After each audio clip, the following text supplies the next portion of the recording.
श्री परमात्मने नमः। श्री सीतारामचंद्राभ्यां नमः। श्रीमद् वाल्मीकि रामायण महात्म्ये द्वितीयो अध्यायः। नारद सनत कुमार संवाद। सुदास या सोमदत्त नामक ब्राह्मण को राक्षसत्व की प्राप्ति तथा रामायण कथा श्रवण द्वारा उससे उद्धार। ऋषय ऊचुः कथम सनत्कुमाराय देवर्षि नारदो मुनिः प्रोक्तवान् सकलान् धर्मान् कथम तौ मिलिताउभौ कस्मिन् क्षेत्रे स्थितौ तात ताउभौ ब्रह्मवादिनौ यदुक्तं नारदेनास्मै तत्त्वं ब्रूहि महामुने। ऋषियों ने पूछा, महामुने, देवर्षि नारद मुनि ने सनत कुमार जी से रामायण संबंधी संपूर्ण धर्मों का किस प्रकार वर्णन किया था। उन दोनों ब्रह्मवादी महात्माओं का किस क्षेत्र में मिलन हुआ था। तात वे दोनों कहाँ ठहरे थे। नारद जी ने उनसे जो कुछ कहा था वह सब आप हम लोगों को बताइए। सूत उवाच सनकाद्या महात्मानो ब्रह्मणस्तनया स्मृता निर्ममा निरहंकाराः सर्वे ते यूर्ध्वरेतसः। सूत जी ने कहा, मुनिवरों, सनकादि महात्मा भगवान ब्रह्मा जी के पुत्र माने गए हैं। उनमें ममता और अहंकार का तो नाम भी नहीं है। वे सब के सब ऊर्ध्वरेता अर्थात नैष्ठिक ब्रह्मचारी हैं। तेषां नामानि वक्ष्यामि सनकश्च सनंदनः सनत्कुमारश्च तथा सनातन इति स्मृतः। मैं आप लोगों से उनके नाम बताता हूँ, सुनिए। सनक, सनंदन, सनत कुमार और सनातन ये चारों सनकादि माने गए हैं। विष्णु भक्ता महात्मानो ब्रह्म ध्यान परायणाः सहस्रसूर्य संकाशाः सत्यवंतो मोक्षवः। वे भगवान विष्णु के भक्त और महात्मा हैं, सदा ब्रह्मा के चिंतन में लगे रहते हैं, बड़े सत्यवादी हैं, सहस्त्रों सूर्यों के समान तेजस्वी एवं मोक्ष के अभिलाषी हैं। एकदा ब्राह्मण पुत्रा सनकाद्या महोजसः मेरुशृंगे समाजग्मुर्वीक्षितुं ब्राह्मण सभाम्। एक दिन वे महातेजस्वी ब्रह्मपुत्र सनकादि ब्रह्मा जी की सभा देखने के लिए मेरु पर्वत के शिखर पर गए। तत्र गंगा महापुण्यां विष्णुपादोद्भवां नदीं निरीक्ष्य स्नातुमुद्यक्ता सीताख्यां प्रथितौजसः। वहाँ भगवान विष्णु के चरणों से प्रकट हुई परम पुण्यमयी गंगा नदी, जिन्हें सीता भी कहते हैं, बह रही थी। उनका दर्शन करके वे तेजस्वी महात्मा उनके जल में स्नान करने को उद्यत हुए। एतस्मिन्नन्तरे विप्रा देवर्षि नारदो मुनिः आजगामोच्चरन्नाम हरेर्नारायणादिकम्। ब्राह्मणों, इतने में ही देवर्षि नारद मुनि भगवान के नारायण आदि नामों का उच्चारण करते हुए वहां आ पहुंचे। नारायणाच्युतांत वासुदेव जनार्दन यज्ञेश यज्ञ पुरुष राम विष्णु नमोस्तुते इत्युच्चरन् हरेर्नाम पावयन्नखिलं जगत् आजगाम स्तुवन् गंगा मुनिर्लोकैक पावनीम्। वे नारायण, अच्युत, अनंत, वासुदेव, जनार्दन, यज्ञेश, यज्ञ पुरुष, राम, विष्णु, आपको नमस्कार है। इस प्रकार भगवान नाम का उच्चारण करके संपूर्ण जगत को पवित्र बनाते और एकमात्र लोक पावनी गंगा की स्तुति करते वहां आए। अथायांतम समुदीक्ष्य सनकाद्या महोजस यथार्हर्मणहरं चक्रुर्ववन देशोऽपि तान् मुनीन्। उन्हें आते देख महातेजस्वी सनकादि मुनियों ने उनकी यथोचित पूजा की तथा नारद जी ने भी उन मुनियों को मस्तक झुकाया। अथ तत्र सभामध्ये नारायण परायणं सनत कुमार प्रोवाच नारदम मुनि पुंगवम। तदंतर वहां मुनियों की सभा में सनत कुमार जी ने भगवान नारायण के परम भक्त मुनिवर नारद से इस प्रकार कहा। सनत कुमार उवाच सर्वज्ञो असि महाप्राज्ञ मुनीशानां च नारद हरि भक्ति परो यस्मात् त्वत्तो नास्त्य परोधिक। सनत कुमार बोले, महाप्राज्ञ नारद जी, आप समस्त मुनीश्वरों में सर्वज्ञ हैं, सदा श्रीहरि की भक्ति में तत्पर रहते हैं। अतः आपसे बढ़कर दूसरा कोई नहीं है। ये नेदमखिलं जातं जगत् स्थावर जंगमं गंगा पादोद्भवायस्य कथं स ज्ञायते हरि अनुग्राह्यो अस्मि यदि ते तत्त्वतो वक्तुमर्हसि। इसलिए मैं पूछता हूँ जिनसे समस्त चराचर जगत की उत्पत्ति हुई है तथा ये गंगा जी जिनके चरणों में प्रकट हुई हैं, उन श्री हरि के स्वरूप का ज्ञान कैसे होता है। यदि आपकी हम लोगों पर कृपा हो तो हमारे इस प्रश्न का यथार्थ रूप से विवेचन कीजिए। नारद उवाच नाम पराय देवाय परात्परतराय च परात्परनिवासाय सगुणाया गुणाय च। नारद जी ने कहा, जो पर से भी परतर है उस परम देव श्री राम को नमस्कार है। इनका निवास स्थान अर्थात परम धाम उत्कृष्ट से भी उत्कृष्ट है तथा जो सगुण और निर्गुण रूप है उन श्री राम को मेरा नमस्कार है। ज्ञानाज्ञान स्वरूपाय धर्माधर्म स्वरूपिणे विद्या विद्या स्वरूपाय स्वरूप रूपाय ते नमः।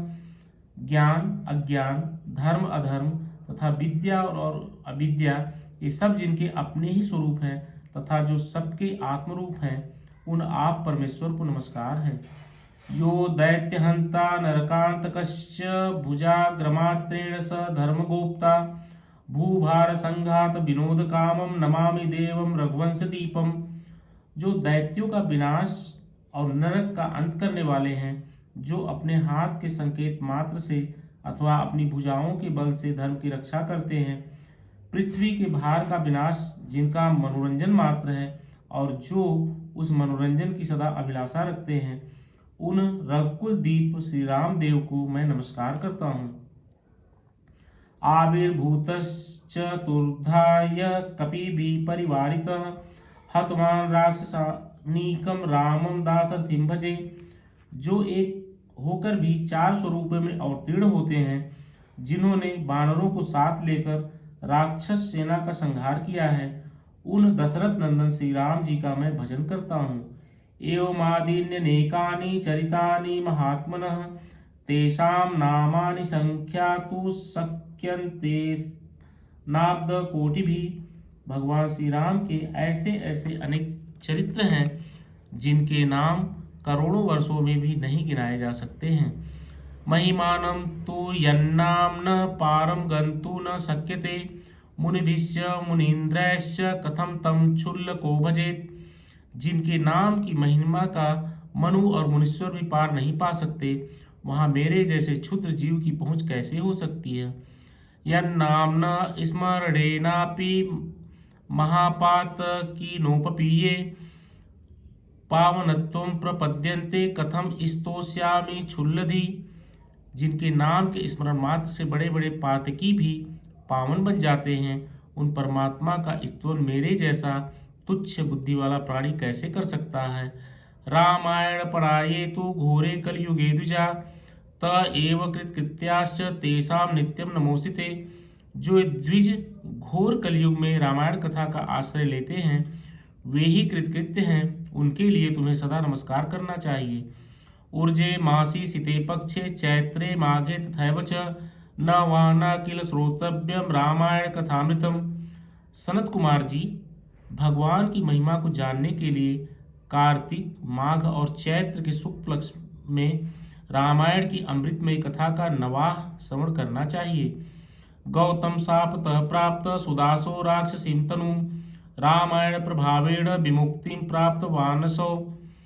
ब्राह्मण सुदास गौतम के शाप से राक्षस शरीर को प्राप्त हो गए थे, परंतु रामायण के प्रभाव से ही उन्हें उस शाप से छुटकारा मिला था।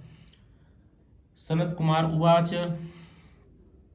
रामायणं केन प्रोक्तं सर्वधर्म फलप्रदं प्राप्त कथम गौतमेन सौदासो मुनिसत्तम रामायण प्रभावेण कथम भूयो विमोक्षितः। सनत कुमार ने पूछा, मुनिश्रेष्ठ, संपूर्ण धर्मों का फल देने वाली रामायण कथा का किसने वर्णन किया है। सौदास को गौतम द्वारा कैसे शाप प्राप्त हुआ, फिर वे रामायण के प्रभाव से किस प्रकार शाप मुक्त हुए थे। अनुग्राह्यो अस्मि यदि ते तत्त्वतो वक्तुमर्हसि सर्वमेतदशेषेण मुने नो वक्तुमर्हसि। शृण्वतां वत्तां चैव कथा पाप विनाशिनी। मुने, यदि आपका हम लोगों पर अनुग्रह हो तो सब कुछ ठीक ठीक बताइए, इन सारी बातों से हमें अवगत कराइए, क्योंकि भगवान की कथा वक्ता और श्रोता दोनों के पापों का नाश करने वाली है। नारद उवाच शृणु रामायणं विप्र यद् वाल्मीकि मुखोद्गतम् नवाना खलु श्रोतव्यम रामायण कथामृतम। नारद जी ने कहा, ब्राह्मण, रामायण का प्रादुर्भाव महर्षि वाल्मीकि के मुख से हुआ है, तुम इसी को श्रवण करो। रामायण की अमृतमयी कथा का श्रवण 9 दिनों में करना चाहिए। आस्ते कृति युगे विप्रो धर्म कर्म विशारद सोमदत्त इति ख्यातो नामना धर्मपरायणः। सतयुग में एक ब्राह्मण थे जिन्हें धर्म कर्म का विशेष ज्ञान था। उनका नाम था सोमदत्त। वे सदा धर्म के पालन में तत्पर रहते थे। विप्रस्तु गौतमाख्येन मुनिना ब्रह्मवादिना श्राविताः सर्वधर्मस्य गंगा तीरे मनोरमे पुराण शास्त्र कथनैस्ते नासो बोधितोऽपि च श्रुतवान् सर्वधर्मान् वै तेनोक्तान् अखिलानपि। वे ब्राह्मण सौदास नाम से विख्यात थे। ब्राह्मण ने ब्रह्मवादी गौतम मुनि से गंगा जी के मनोरम तट पर संपूर्ण धर्मों का उपदेश सुना था। गौतम ने पुराणों और शास्त्रों की कथाओं द्वारा उन्हें तत्व का ज्ञान कराया।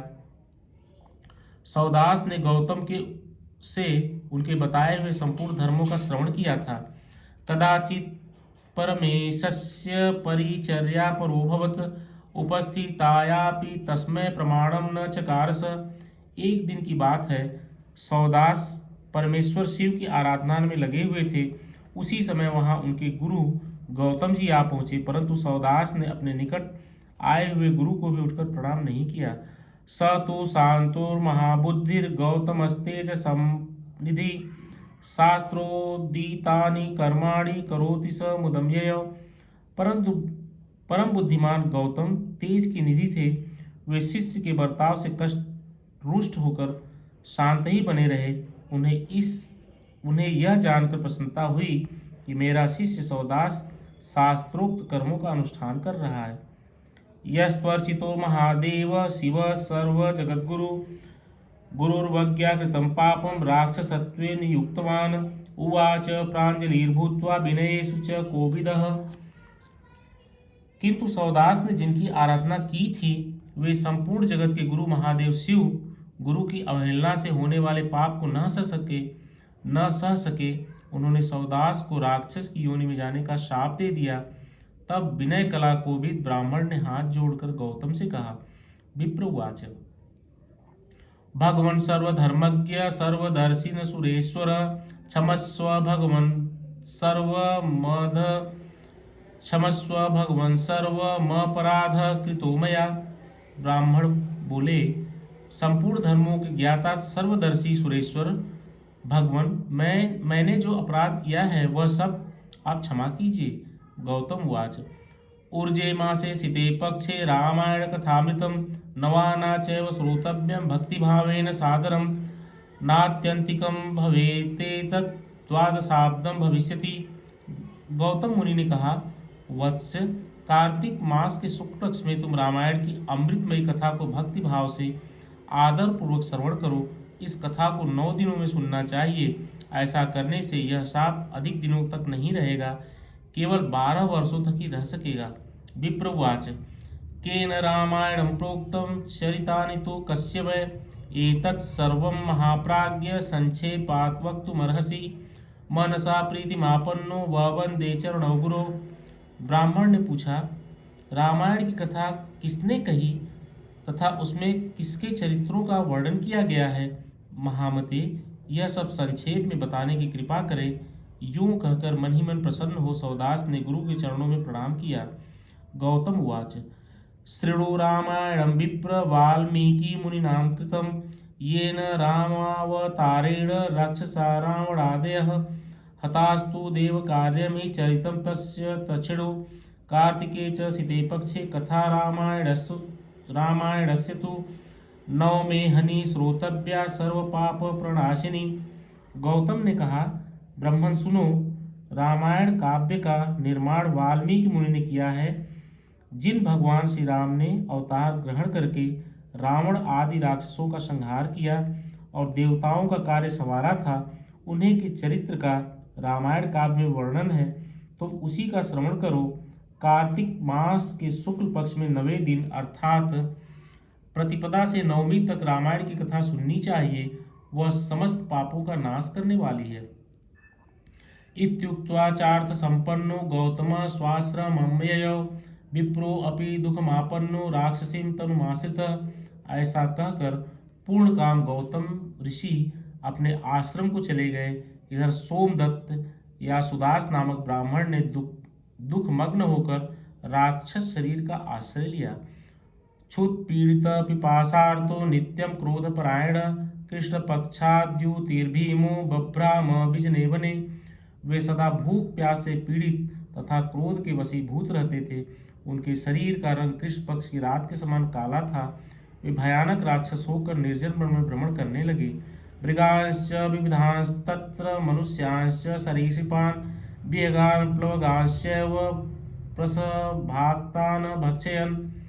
वहां वे नाना प्रकार के पशुओं, मनुष्यों, सांप, बिच्छू आदि जंतुओं, पक्षियों और बानरों को बलपूर्वक पकड़कर खा जाते थे। अस्थिभिर्बहुभिर्विप्रा पीत रक्त कलेवर रक्ताद प्रेत कैश्चैव तेनासीत् भूर्भयंकरी। महर्षियों, उस राक्षस के द्वारा यह पृथ्वी बहुत सी हड्डियों तथा लाल पीले शरीर वाले रक्तपाई प्रेतों से परिपूर्ण हो अत्यंत भयंकर दिखाई देने लगी। ऋतुत्रये स पृथ्वीं शतयोजन विस्तराम कृत्वाति दुखितां पश्चाद्वानांतरमगात् पुनः।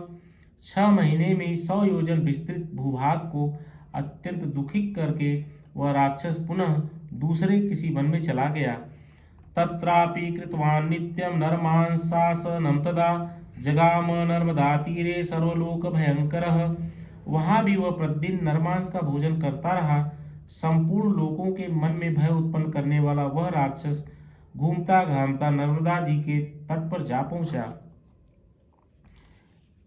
एतस्मिन्नन्तरे प्राप्त कश्चित् विप्रोति धार्मिकः कलिंग देश संभूतो नामना गर्ग इति स्मृतः। इसी समय कोई अत्यंत धर्मात्मा ब्राह्मण उधर आ निकला। उसका जन्म कलिंग देश में हुआ था। लोगों में वह गर्ग नाम से विख्यात था। वहन गंगा जलम स्कंधे स्तुवन् विश्वेश्वरं प्रभुं गायन् नामानि रामस्य समायातोति हर्षितः। कंधे पर गंगा जल लिए भगवान विश्वनाथ की स्तुति तथा श्री राम के नामों का गान करता हुआ वह ब्राह्मण बड़े हर्ष और उत्साह में भरकर उस पुण्य प्रदेश में आया था। तमायांतम मुनिम दृष्ट्वा सुदासो नाम राक्षसः प्राप्तो न पारणेत्युक्त्वा भुजावुद्यम्य तं ययौ। तेन कीर्तितनामानि श्रुत्वा दूरे व्यवस्थितः आसक्तस्तं द्विजं हन्तुमिदमुचे स राक्षसः। गर्ग मुनि को आते देख राक्षस सुदास बोला, हमें भोजन प्राप्त हो गया। ऐसा कहकर अपनी दोनों भुजाओं को ऊपर उठाए हुए वह मुनि की ओर चला, परंतु उनके द्वारा उच्चारित होने वाले भगवान नामों को सुनकर वह दूर ही खड़ा रहा।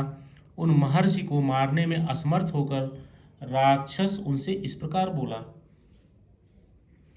राक्षस उवाच, अहो भद्र महाभाग नमस्तुभ्यं महात्मने नाम स्मरण मात्रेण राक्षसा अपि दूरगा मया प्रभ्रक्षिता पूर्वं विप्रा कोटि सहस्त्रश। राक्षस ने कहा, यह तो बड़े आश्चर्य की बात है भद्र महाभाग, आप महात्मा को नमस्कार है। आप जो भगवान नामों का स्मरण कर रहे हैं, इतने से ही राक्षस भी दूर भाग जाते हैं। मैंने पहले कोटि सहस्त्र ब्राह्मणों का भक्षण किया है। नाम प्रावरणं विप्र रक्षति त्वां महाभयात् नाम स्मरण मात्रेण राक्षसा अपि भोवयं पराम शांतिम समापन्ना महिमा को अच्युतस्य ही। ब्रह्मन, आपके पास जो नाम रूपी कवच है वही राक्षसों के महान भय से आपकी रक्षा करता है। आपके द्वारा किए गए नाम स्मरण मात्र से हम राक्षसों को भी परम शांति प्राप्त हो गई। यह भगवान अच्युत की कैसी महिमा है। सर्वथा त्वं महाभाग रागादिरहितोऽधिज रामकथा प्रभावेण पाह्यस्मात् पातकाधमात्। महाभाग ब्राह्मण, आप श्री राम कथा के प्रभाव से सर्वथा राग आदि दोषों से रहित हो गए हैं, अतः आप मुझे इस अधम पातक से बचाइए। गुरोर्वज्ञा मया पूर्वं कृता च मुनिसत्तम कृतश्चानुग्रह पश्चात गुरुरोक्तमिदं वच। मुनि श्रेष्ठ, मैंने पूर्व काल में अपने गुरु की अवहेलना की थी, फिर गुरु जी ने मुझ पर अनुग्रह किया और यह बात कही। वाल्मीकि मुनिना पूर्वं कथा रामायणस्य च ऊर्जे मासे शीते पक्षे श्रोतव्या च प्रयत्नतः। पूर्व काल में वाल्मीकि मुनि ने जो रामायण की कथा कही है, उसका कार्तिक मास के शुक्ल पक्ष में प्रयत्न पूर्वक श्रवण करना चाहिए। गुरुणापि पुनः प्रोक्तम रम्यम तु शुभदं वचः नवाना खलु श्रोतव्यम रामायण कथामृतम। इतना कहकर गुरुदेव ने पुनः यह सुंदर एवं शुभदायक वचन कहा, रामायण की अमृतमयी कथा 9 दिनों में सुननी चाहिए। तस्मात् ब्रह्मन् महाभाग सर्वशास्त्रार्थ कोविदः कथा श्रवण मात्रेण पाह्यस्मात् पाप कर्मणः। अतः संपूर्ण शास्त्रों के तत्व को जानने वाले महाभाग ब्राह्मण, आप मुझे रामायण कथा सुनाकर इस पाप कर्म से मेरी रक्षा कीजिए। नारद उवाच ततो रामायणं ख्यातं राम महात्म्यमुत्तमं निशम्य विस्मयाविष्टो बभूव द्विजसत्तमः। ततो विप्र कृपाविष्टो राम नाम परायणः सुदास राक्षसं नामं चेदं वाक्यमथाब्रवीत। नारद जी कहते हैं, उस समय वहां राक्षस के मुख से रामायण का परिचय तथा श्री राम के उस उत्तम महात्मा का वर्णन सुनकर द्विज श्रेष्ठ गर्ग आश्चर्यचकित हो उठे। श्री राम का नाम ही उनके जीवन का अवलंब था। वे ब्राह्मण देवता उस राक्षस के प्रति दया से द्रवित हो गए और सुदास से इस प्रकार बोले। विप्रुवाच राक्षसेन्द्र महाभाग मतिस्ते विमलाभवत अस्मिन्नूर्जे सिते पक्षे रामायण कथां शृणु त्वं राम महात्म्यम राम भक्ति परायण। ब्राह्मण ने कहा, महाभाग, राक्षस राज, तुम्हारी बुद्धि निर्मल हो गई है। इस समय कार्तिक मास का शुक्ल पक्ष चल रहा है, इसमें रामायण की कथा सुनो। राम भक्ति परायण राक्षस, तुम श्री रामचंद्र जी के महात्म को श्रवण करो। राम ध्यान पराणाम च समर्थ प्रवादितुम राम भक्ति परो यत्र तत्र ब्रह्मा हरि शिवः तत्र देवाश्च सिद्धाश्च रामायण परानरा। श्री रामचंद्र जी के ध्यान में तत्पर रहने वाले मनुष्यों को बाधा पहुंचाने में कौन समर्थ हो सकता है। जहाँ श्री राम का भक्त है, वहाँ ब्रह्मा विष्णु और शिव विराजमान है। वहीं देवता सिद्ध तथा रामायण का आश्रय लेने वाले मनुष्य हैं। तस्मात् दूर्जे सिते पक्षे रामायण कथां शृणु नवाना खलु श्रोतव्यम सावधान सदा भव। अतः इस कार्तिक मास के शुक्ल पक्ष में तुम रामायण की कथा सुनो। 9 दिनों तक इस कथा को सुनने का विधान है, अतः तुम सदा सावधान रहो। इत्युक्त्वा कथयामास रामायण कथा मुनि कथा श्रवण मात्रेण राक्षसत्वमपाकृतं विसृज्य राक्षसंभावमभवद्देवतोपमः सूर्यकोटि सूर्यप्रतीकासो नारायण समप्रभ शंखचक्र गदापाणिं हरेर्सद्म जगाम स स्तुवन्तं ब्राह्मणं सम्यक जगाम हरिमंदिरम। ऐसा कहकर गर्ग मुनि ने उसे रामायण की कथा सुनाई। कथा सुनते ही उसका राक्षसत्व दूर हो गया। राक्षस भाव का परित्याग करके वह देवताओं के समान सुंदर, करोड़ों सूर्यों के समान तेजस्वी और भगवान नारायण के समान कांतिमान हो गया। अपनी 4 भुजाओं में शंख चक्र गदा और पद्म लिए वह श्री हरि के बैकुंठ धाम में चला गया। ब्राह्मण गर्ग मुनि की भूरी भूरी प्रशंसा करता हुआ वह भगवान के उत्तम धाम में जा पहुंचा।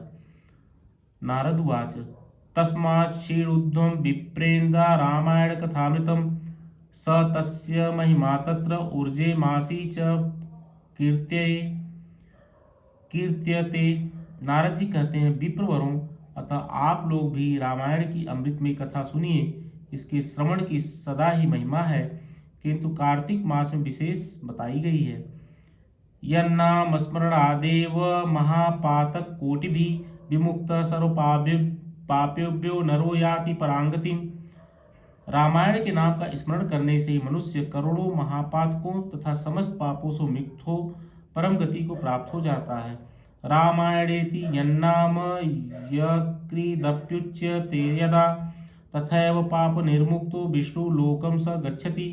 मनुष्य रामायण इस नाम का जब एक बार भी उच्चारण करता है तभी वह समस्त पापों से मुक्त हो जाता है और अंत में भगवान विष्णु के लोक में चला जाता है।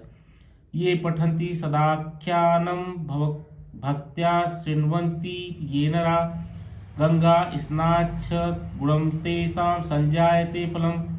जो मनुष्य सदा भक्ति भाव से रामायण कथा को पढ़ते और सुनते हैं उन्हें गंगा स्नान की अपेक्षा 100 गुना पुण्यफल प्राप्त होता है। इति श्री स्कंद पुराणे उत्तरखंडे नारद सनत कुमार संवादे रामायण महात्म्ये राक्षस मोक्षणम नाम 2 अध्यायः। श्री परमात्मने नमः।